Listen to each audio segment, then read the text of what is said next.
Magandang gabi, Pilipinas. Mula sa Daguitab News Center, ito ang Daguitab News. Ako si Nadine de Guzman. At ako si Charles Torrente, naghahatid ng balitang nagbibigay ng liwanag sa bawat sulok ng Pilipinas. Simulan na natin ang mga balitang patuloy na umaalingaw sa buong bansa. Sa Batangas, nagdulot ng matinding takot at kalituhan ang sunod-sunod na bomb threat na natanggap sa iba't ibang institusyon, kabilang na ang Batangas State University.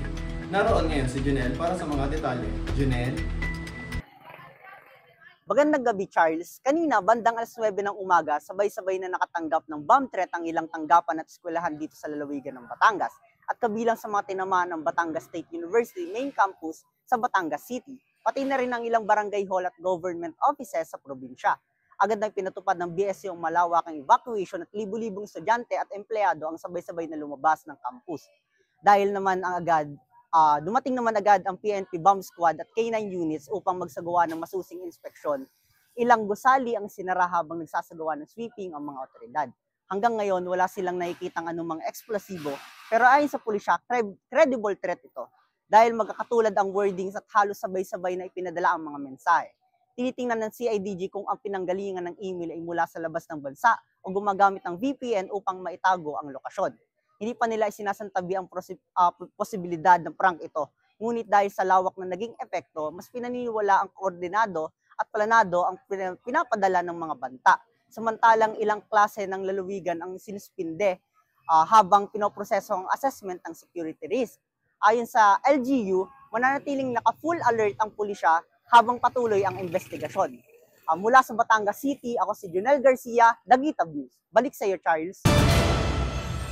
Maraming salamat, Junel. Nagpapaalala naman ang pulisya sa publiko na manatiling kalmado, ngunit alerto habang nagpapatuloy ang investigasyon.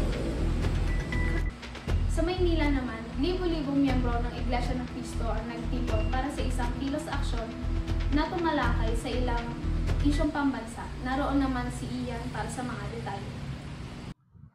Magandang gabi na din. Dito sa Roas Boulevard, nagtipon ng tinatayang 20,000 miyembro ng Iglesia ni Cristo bilang bahagi ng kanilang malawakang pagtitipon ngayong araw. Mapayapa at organisado ang buong aktibidad at mahigpit ang koordinasyon nila sa Manila Police District.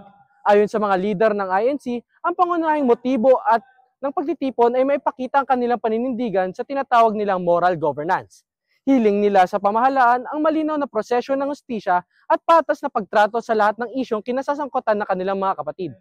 Kabilang sa kanilang demanda ay ang pagpapatibay ng transparency sa investigasyon ng gobyerno, pagtiyak ng walang panghihimasok sa politika ng mga kaso at pagrerespeto sa karapatan ng mga religious organizations.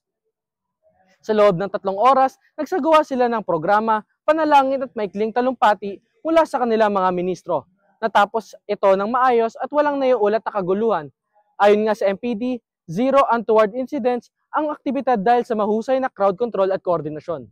Sa huli, naglabas ng opisyal na mensahe ang INC.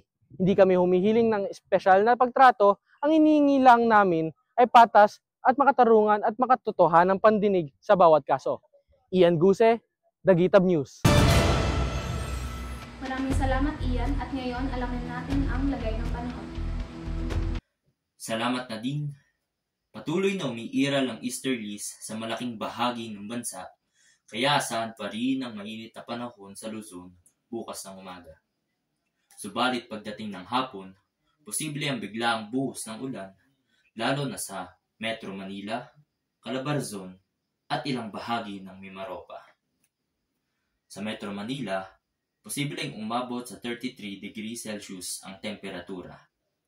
Pero maaaring mas mainit ang maramdaman dahil sa humidity. Pinapayuhan ng publiko na magbaon ng payong, umiwas sa pagbababad sa init, at uminom ng sapat na tubig. Iyan ang lagay ng panahon. Balik sa iyo, Nadine. Sa politika, nalantad ngayong araw ang bagong revolusyon tungkol kay dating Congressman Saldico. Kaugnay nito, naglabas na rin ng warrant of arrest ang Sandigan Bayan. Nasa Quezon City, si Julius para sa mga detalye. Nadine, umalingaw-ngaw ngayong araw ang pangalan ni dating House Appropriations Chair Zaldico matapos ilabas ng Office of Ombudsman ang panibagong dokumento na nag-uugnay sa kanya sa Umano'y Ghost Project na pinaglaanan ng daan-daang milyong piso. Ayon sa dokumento, May mga proyektong fully paid ngunit hindi natapos at may ilan pang hindi man lang nasimulan. Kabilang dito ang mga road repair, flood control projects at livelihood programs na nakapangalan sa kanyang distrito. Kasunod ng revelasyon, agad na naglabas ng warrant of arrest ang Sandigan Bayan laban kay Zaldico at sa ilang opisyal na sangkot umano sa pagka-aproba ng budget at pagka-release ng pondo. Nagkaroon ng malaking epekto ang balitang ito sa Kongreso. Ilang mababatas ang nagpatawag ng emergency meeting dahil maaaring mantala ang mga susunod na budget deliberation. May mga political analysis ding nagsasabing maaari itong magdulot ng reshuffling sa ilang key positions. Ayon naman sa kampo ni Ko, handa raw siyang harapin ang kaso at ipakita ang dokumentong maglilinaw sa kanyang panig. Nagbabalita, Julius. Salamat, Julius. At ngayon, dumako naman tayo sa showbiz.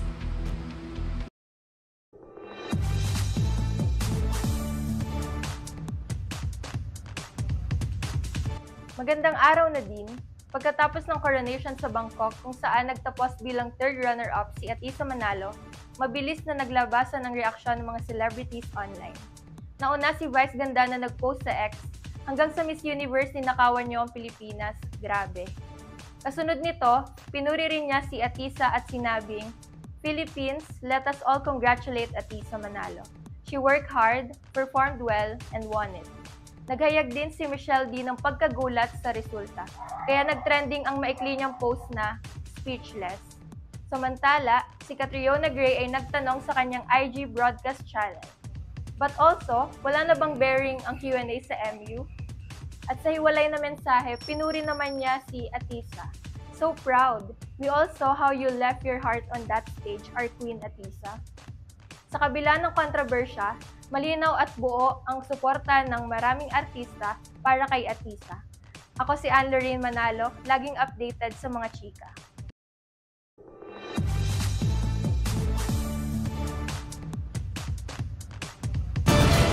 Maraming salamat at iyan ang kabuuan ng ating balita ngayong gabi. Ako si Charles Torrente. Nadine de Guzman, at ito ang Dagitan News. Magandang gabi, Pilipinas.